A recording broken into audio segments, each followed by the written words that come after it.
ብምትሕባር ዩኒቨርሲቲ ራያን ቤት ጽሕፈት ስነ ምግባርን ጸረ ግዕዝናን ዘዋህደቡ ትግራይ መበል 22 ዓመት ዓለም ለኸ መዓልቲ ጸረ ግዕዝና መልኪቶም ፓነል ምይይጥ አካይዶም ድሕሪ ጆኖሳይዳዊ ኩናት ማሕበረ ቁጠባዊ ጸገማት ኣብ ዝተበረኸተላ ትግራይ ገበናት ግዕዝና ብገፊሑ ዝረኣየሉ ኩነታት ከም ዝተፈጠረን ነዚ ንምክልኻል ዝውገኑ ስራሕቲ ከም ዘይዕዘቡን ተሳተፍቲ ትዘተ ተዛሪቦም ሰባት ሪኦም ኮመንት ጽሒፎም ምናምን ንሓልፉ ኩነታት ክኾን ይውሉ ንሕና ክንገብሮ ዘለና ዳእዩ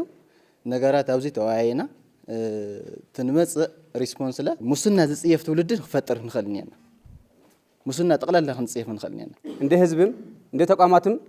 ያለው ሐሳብ በጋራ እየሰራን ከሄድና ያው ይቀንሳል ውልቀ ሰብ ኮነ ትካላት በሓባር ተዋዲድና እንተሰሪሕና ግዕዝና ዘይጠፍአሉ ምክንያት የለን ስለዚህ ብቀጻልነት ግዕዝና ዝጽየፍ ወለዶ ክንፈጥር ይግባእ ፍጻም ስራሕ ክትትል ጸረ ግዕዝናን ብልሽው አሰራርሓን ዩኒቨርሲቲ ራያ ወይዘሮ ካሕሱ ደቦል ብውልቀ ሰባትን ትካላዊ አሰራርሓትን የጋጡም ዘለው ጸገማት ግዕዝና ንምክትታል ስትራቴጂክ ሰነድ ተዳልዩ ናብ ተግባር ምንቅስቃስ ክእተዩ ይብላም የሚፈጠር የሙስና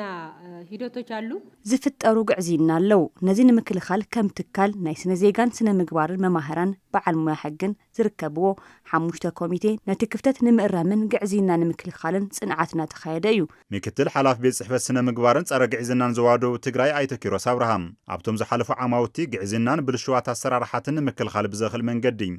ስራሕትን ክውገኑ ስለዚ ተገበረ ግዕዝና ይስፋሕፋሕ ኣሎ ይብሉም መሬት ተንከፍቲ ብጣዕሚ ሓደጋ ኮይኑ ዘሎ ማለት መሬት ተንከፍ ኣብ ምጽራይና ንርከት ብኣብዛኛው ታይዚ ሕዚ እቲ ሓይል ሰብና ውሕድ እዩ ዘለውና ምጽራይ 3-4 ካብኡ ዘይበዝሕ እዮም ካብኡ ድማ በጀትና ውሕድ እዩ ብዚ ፈጥና ዳብ